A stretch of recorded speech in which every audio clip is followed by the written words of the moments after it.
बबरी हो देख ना भैया गेलन भैया भैया हमें के साल की किन दो बहुत दिक्कत होता पढ़े जाए में। अच्छा ठीक बा बाबू किना जाई भैया कहता नहीं सब हमार दोस्त जलन से साइकिल से हम जानी पैदल हम देख देख के रिगावे लो सब। अच्छा ठीक बा बाबू उ लोग बड़ आदमी हो उनका लोग के चक्कर में ना पड़ जाला अपना पर धीरज रखो सब तहार हम जरूरत पूरा कर दे। ए भैया हमहू एगो बात कही कह बाबू हमार सब कपड़ा फाट गइल बा दिवाली के पहने खातिर एगो कपड़ा नहीं के नया नया हमार कपड़ा दिवाली में किनबा न। अच्छा ठीक बा बाबू हमार तेरा कपड़ा किन दियाई एगो काम कर कोस के हमारा भूख लागल बा जा तनी खाना माई से कढ़वा के ले आओ। रुको भैया हम जाते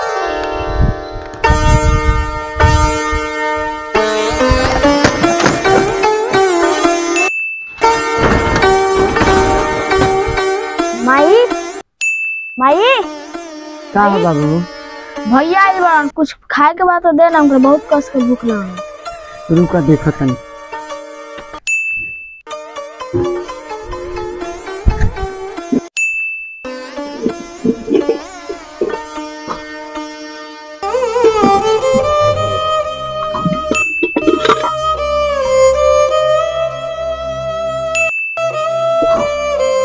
का बोल रे माई खाना करना का काढ़ी बाबू हमारे घर में तो एगो दाना नहीं खे। एगो काम करो तू चलो भैया कल हम आवत हैं।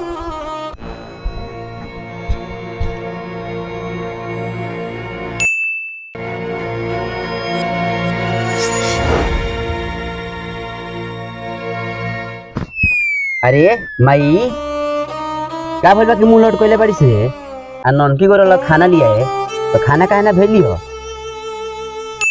का बताएं बाबू हमार जब से तहार बाबूजी हमनी के छोड़ के गइले घर में एगो दाना नहीं खे रहत खाए खातिर लोग से कर्जा पैसा मांग मांग के तहार लोग के पेट पोषणी हम तोहरो कुछ काम धंधा चलत नहीं खे अब हम करी तो का करी तू ही बताव।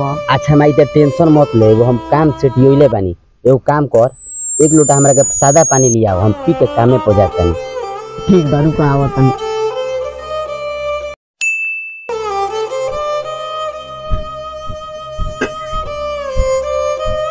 लो बाबू दे माई।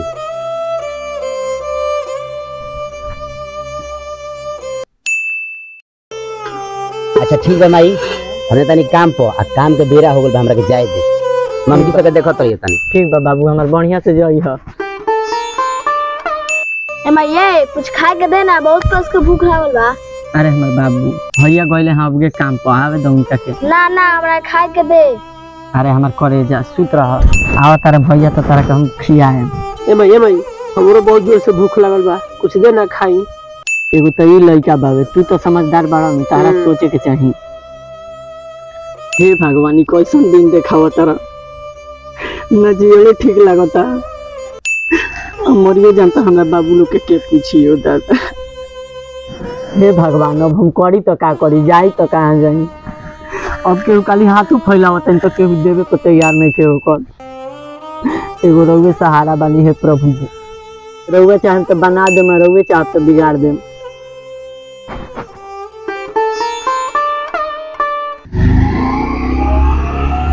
ए भैया रुको कहता नहीं कि हमारा काम हो जाएगा बा अब बड़ी लेट हो गल बाटे तो हमरा के आगे वाला छोड़ दे छोड़ तो दे लेकिन तेल 50 रुपए के डलवाइबे ना 50 रुपया के नहीं के हमारा लगे 30 गो रुपया बा। उतर उतर उतर उतर भाई के पड़ाका से खातिर रखले बानी तन छोड़ दे भैया। अरे 30 रुपया लेके चलल बड़ा पल्सर पे बैठे तन छोड़ दे तन छोड़। अरे 30 रुपया लेके चलल बड़ा पल्सर पे बैठे साले गरीब सभी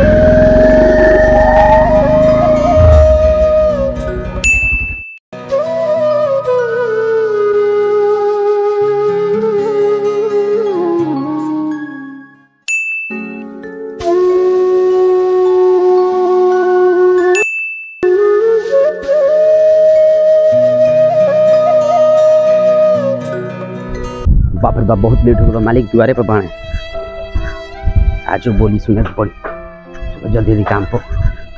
मालिक देखो दे आ गइल एक रोज के ये डरामा बा रोज काम पर लेट से आवेला। रुक देखा पहले हम रे कहां रे काम पर जाता नहीं मालिक ई कौन टाइम बात काम पर जाए के रे मालिक तनी खाना बनाए में लेट हो गलो वही जरूर कनी हां तोरा जगह पर दूसरा आदमी रख लेबे त दूसरा काम देख ले अपन। वैसे मत बोली मालिक, हमर घरे कुछ खाए के नहीं के तो रोज के शिकायत हम सुनत नहीं आदे दई खला सामा। ना ना मालिक वैसा मत कर, हम एको शिकायत में मौका ना दे। हम आज से निमन से काम कर, हम टाइम ना ना तो रोज के काम मत दूसरा काम देख ले जो। अरे मालिक वैसा मत करी मालिक, रउआ सब बहुत उम्मीद लगेला बनी हम छोड़ दी तो घर परिवार सब टूट जाई महाराज। तो हम जाके तू जे तो घर परिवार मालिक आले वैसा मत कही, रउआ सब बहुत उम्मीद लगबा, हमर बहुत पैसा के जरूरी बाटे, हमर घर दीपावली छोड़ के मालिक आ रहे वैसा मत करी मालिक। उम्मीद तो हम लगले तोरा से काम घर के काम करबे मालिक वैसा मत करी मालिक, हमरा के तेरे जिद मत कर ता तोरा बिगड़ा त मत घर के बाहर पैसा के काम बा मालिक। मालिक मालिक वैसा मत करी, नौकरी पर मत निकाली मालिक हमरा के। एक ले जा बाहर बिगड़ा सकता घर से। ना ना वैसा मत करी मालिक, बिगड़ा सन हमरा के भाग चला या से रे चला सब पीछे।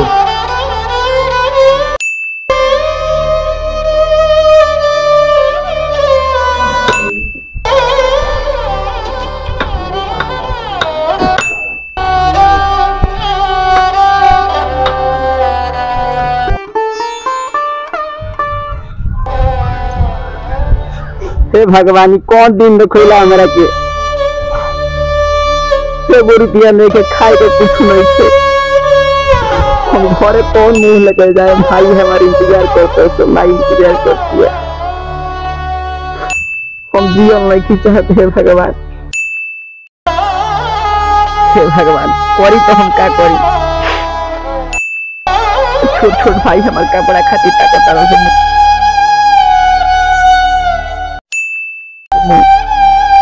माई हमारे इंतजार करती है, पैसा का बहुत जरूरी है भगवान।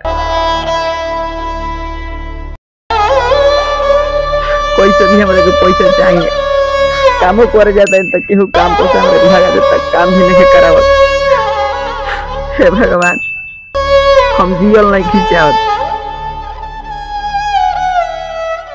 लागत बहुत बड़ा गलती कर दिल के काम पर निकाल के एकरा बुझा त पैसा का बहुत जरूरत बा, बहुत गरीब बा, घर दिवाली मनाए के बाबे।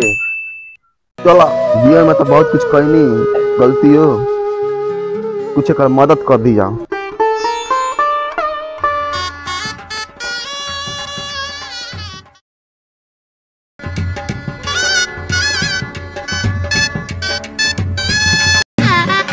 कैसे जी काल बा सब ठीक बापन बतावा सब बढ़िया बा। सेठ जी कैसे कैसे में दर्शन भइला? जान तारा वायरस गिरे पावला काम करे हां तो काम पर से भगा देनी हम।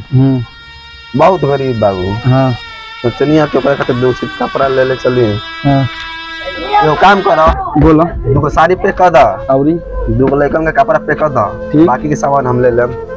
ठीक ठीक आई ले यार दुगो साड़ी दुगो लड़कन के कपड़ा हां का पे कर दो तनी, पैक कर दे तनी। और सब बढ़िया बना सेठ हां जी? सब बढ़िया बा। चलिए ठीक भाई, सब करे के चाहिए, गरीब के दान पुण्य करे के चाहिए। तब सेठ जी रहो तो बड़ी अच्छा काम करे तनी, गरीब के दान पुण्य करता नहीं तो तू तक करेंगे परी महाराज। ना ना गरीब के दान पुण्य सेठ जी करी रहो, बहुत अच्छा विचार के इंसान बनी सेठ जी रहो।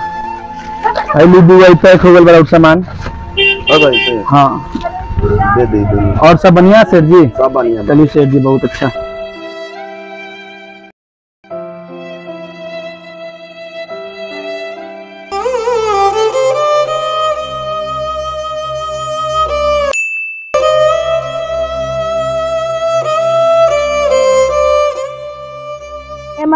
भैया कब आयन? बाबू हमारा आते हुई है, लेट से ठोकेला काम धंधा में। भैया कब आयन? देखत तारी सब के घरे दिया जरता, पटाखा लेके फोड़ता रसो, आ इतना लेट हो गइल। ई तो छोट बा, तोहरो नहीं के बुझा, काम धंधा में लेट से होला कि ना। तो आते हुई हम काहे इतना उतार बड़ा। ए भाई ओ बस सुनतई बनी कि अब है ना, अब है अभी ले तो नहीं लन।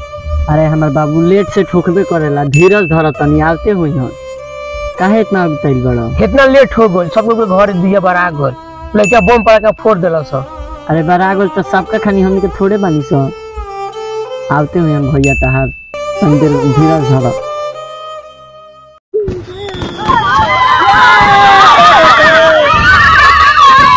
अरे बाबू कौन घर कौन है ये हां अजय घर है रख है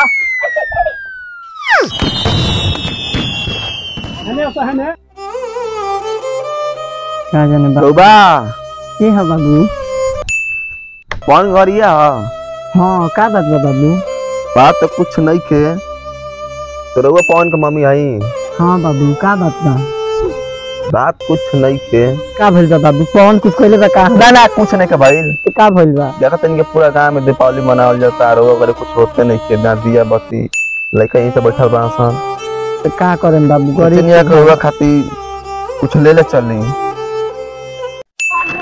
नन की तोर कपड़ा में बावे अब बाबू तोरे में कपड़ा बावे मिठाई बा पराका बम बा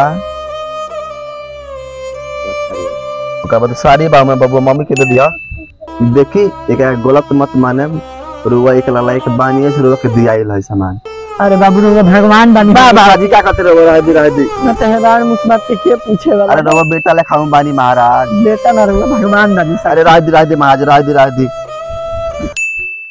देखी रुआ बेटा के दोस्त हम ही हैं यही नाते में जिगावनी है इकले सामान लेके ए मई अभी ले भइए ना आइल बाबू के हमरा कुछ पता लागल ह हां पता लागल ओकर टेंशन मत करी निश्चिंत रहो रही अब बाबू सब जासो दिया बत्ती सब 12 सन ओकर टेंशन मत ली रहो जमानी आवत न से का जाने बाबू हमर कैसन होई पता लागल ठीक बारन काम पर बारन तो ले से होला निश्चिंत रहियो से कुछ टेंशन न ली का जाने बाबू हमर कैसन होई जाई जो दिया बत्ती बारी खुशी मनाई हमू चलते हमू लेके चले में ठीक बा बाबू प्रणाम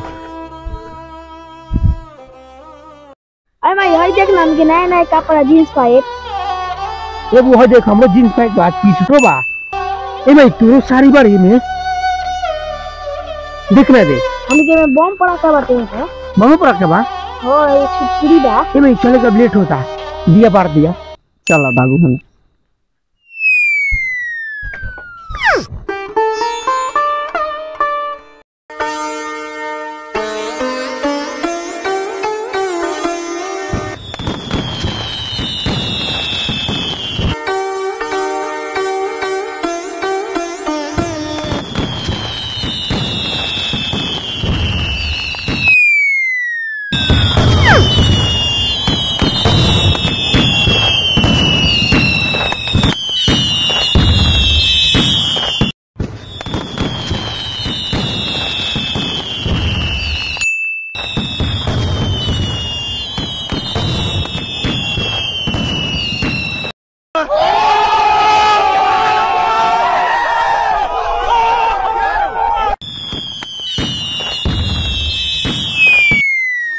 जी नमस्ते प्रणाम। आज हमने के वीडियो शूट करनी है जा गरीब के दीपावली। तो वीडियो के माध्यम से हमने के दिखाए चाहते हैं सब गरीब के दीपावली केंगे मनेला। एमे ज़्यादा हमने कुछ मोटिवेशनल नहीं से कहले। वीडियो बहुत ही सुंदर बा, पारिवारिक बा, अच्छा बा। देखी सब प्यार दुलार आशीर्वाद दी सब। वीडियो के माध्यम से ये बताए के चाहते हैं हमने के कि मतलब ये दीपावली जौन हटे ये खुशियों के त्यौहार हटे। केहू भी केहू मना सकेला। दीप जलाई अपने घर में खुशियाँ मनाई। तो ये माध्यम से ये बताए के चाहते हैं सर कि केहू के दीपावली में खुश करी, यानी कि एक मतलब कि केहू के दुख ही ना करी। तो दीप जलाई सब है वो सब इंटरटेनमेंट करी, केहू के मन में चोट मत पहुँचाई, केहू के दिल पर ठेस मत पहुँचाई। लास्ट में जाते तो ये कहम जा लाइक करी, सब्सक्राइब करी और शेयर करी। वीडियो अच्छा लगे तो